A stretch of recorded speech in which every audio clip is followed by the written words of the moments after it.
शास्त्रों में नारद मुनि को ब्रह्म ऋषि का दर्जा दिया गया है। ब्रह्म ऋषि ऋषि और महर्षि से भी बड़ा पद है, जिसे कठोर तप और ध्यान साधना के बल पर प्राप्त किया जाता है। दोस्तों, आज के समय में नारद मुनि की जो मजाकिया छवि दिखाई जाती है, वास्तव में नारद मुनि की छवि वैसी नहीं है। नारद मुनि स्वयं ब्रह्मदेव के पुत्र थे, जो सदा लोक कल्याण और धर्म के कार्यों में लगे रहते थे। नारद मुनि का सनातन धर्म के सभी शास्त्रों और पुराणों में जिक्र आता है। महाभारत और रामायण में भी नारद मुनि का विशेष महत्व है। नारद जी को श्री हरि का परम भक्त माना जाता है। आप सब यह बात तो जानते ही होंगे कि नारद मुनि सदा श्री हरि की भक्ति में नारायण नारायण का जाप करते रहते हैं। परंतु दोस्तों, क्या आप इस बात को जानते हैं कि नारायण के इस परम भक्त ने एक बार नारायण से रुष्ट होकर नारायण को ही श्राप दे दिया था। जी हाँ दोस्तों, एक बार नारद मुनि ने भगवान विष्णु को श्राप दिया था। स्वयं नारद मुनि भी एक भयंकर श्राप का शिकार हो चुके हैं और ये श्राप उनके पिता ब्रह्मदेव ने ही उन्हें दिया था। तो दोस्तों, आइए ब्रह्मा के 6 पुत्रों में से एक नारद मुनि के बारे में जानते हैं।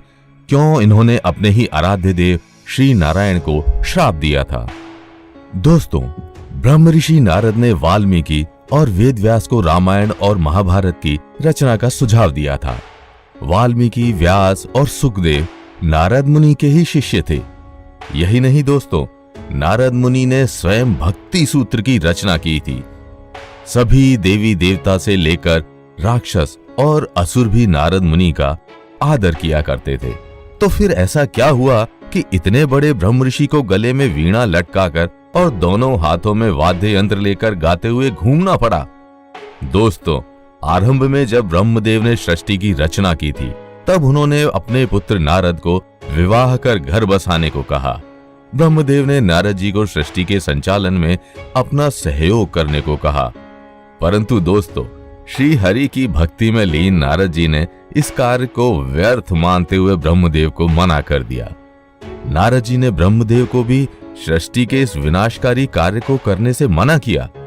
माना जाता है ब्रह्मदेव नारद मुनि की इस बात से क्रोधित हो गए।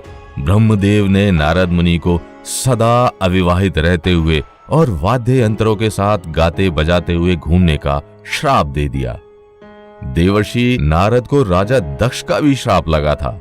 राजा दक्ष ने भी नारद जी को सदा भटकते रहने का श्राप दिया था। माना जाता है एक बार देवऋषि नारद ने राजा दक्ष के 10,000 पुत्रों को भक्ति और मोक्ष का ज्ञान दे दिया, जिससे दक्ष के पुत्रों का राजपाट में मन नहीं लगा और वे भगवान की भक्ति में लीन हो गए। बाद में दक्ष ने दूसरी शादी की और जिनसे उन्हें 1,000 पुत्रों की प्राप्ति हुई। नारद जी ने उन सभी को भी मोह माया से दूर रहने तथा भक्ति और मोक्ष का ज्ञान दिया। इस बात से रुष्ट होकर दक्ष ने नारद जी को सदा भटकते रहने का श्राप दिया। इसलिए नारद मुनि किसी एक स्थान पर टिक कर नहीं रहते। दोस्तों, नारद मुनि ने सिर्फ श्राप ग्रहण ही नहीं किया, बल्कि उन्होंने कुछ श्राप दिए भी थे, जिनका असर रामायण और महाभारत जैसे ग्रंथों में देखने को मिला। एक पौराणिक कथा के अनुसार एक बार नारद जी किसी राजकुमारी की सुंदरता पर मोहित हो उठे थे। उस राजकुमारी के स्वयंवर में जाने के लिए वे सुंदर दिखना चाहते थे और नारद मुनि अपनी इस कामना के साथ श्री हरि के पास पहुंचे। नारद मुनि ने श्री हरि को अपने समान सुंदर बनाने को कहा।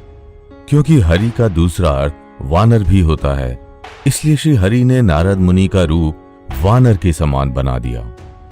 इस बात से अनजान नारद मुनि खुशी खुशी स्वयंवर में पहुंचे। स्वयंवर में सभी नारद मुनि को देखकर हंसने लगे। स्वयंवर में शिवजी के गण भी मौजूद थे और वे नारद मुनि का उपहास करने लगे। तभी वहीं स्वयंवर में श्री हरि स्वयं एक राजा के रूप में प्रकट हुए। उन पर मोहित हो राजकुमारी ने उनका वरण किया और राजकुमारी भी नारद मुनि पर हंसने लगी। जब नारद मुनि ने अपना मुख दर्पण में देखा तो वे क्रोध से भर उठे और उन्होंने श्री हरि को श्राप दे दिया। नारद जी ने श्राप देते हुए कहा कि मैं आज जिस प्रकार इस स्त्री का वियोग सह रहा हूं, तुम भी कभी स्त्री के वियोग में तड़पोगे। माना जाता है नारद मुनि के इसी श्राप के कारण श्री हरि के अवतार राम जी को सीता माता का वियोग सहना पड़ा था। यही नहीं, नारद मुनि ने शिव के गणों को भी राक्षस योनि में जन्म लेने का श्राप दिया था। बाद में नारद मुनि को अपनी गलती का एहसास हुआ और उन्होंने श्री हरि से क्षमा मांगी। दयालु श्री हरि ने नारद जी को माफ कर दिया और उन्होंने खुशी खुशी त्रेता युग में अपनी लक्ष्मी स्वरूपा भार्या सीता का वियोग सहा।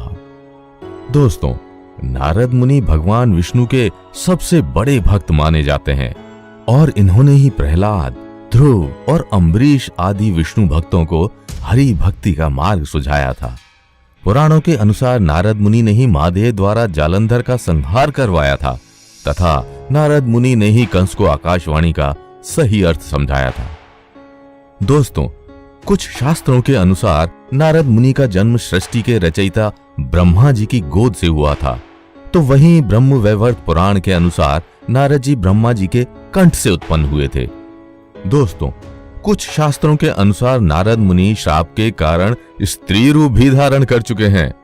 यह भी माना जाता है कि ब्रह्मदेव के श्राप के कारण नारद मुनि मृत्युलोक में एक शूद्र के घर जन्म लेकर दुख भी भोग चुके हैं। नारद मुनि ने माता सरस्वती से गीत संगीत का ज्ञान लिया था तथा अनेकों ग्रंथों की रचना भी की थी। तो दोस्तों, नारद मुनि की जैसे आज के समय में छवि बनाई जाती है या दिखाई जाती है, नारद जी उससे अलग हैं। सभी योगों और विद्याओं का ज्ञान रखने वाले और ब्रह्म ऋषि का दर्जा पाने वाले इतने बड़े मुनि को हास्य का पात्र नहीं मानना चाहिए। ब्रह्म ऋषि नारद मुनि सभी मुनियों में श्रेष्ठ थे तथा वे हर सत्कार व सम्मान के लायक हैं। तो दोस्तों, क्या आप नारद मुनि से जुड़े इन सभी बातों को जानते थे? कमेंट सेक्शन में नारायण नारायण करके कमेंट बताएं। वीडियो को लाइक कर चैनल को जरूर सब्सक्राइब करें।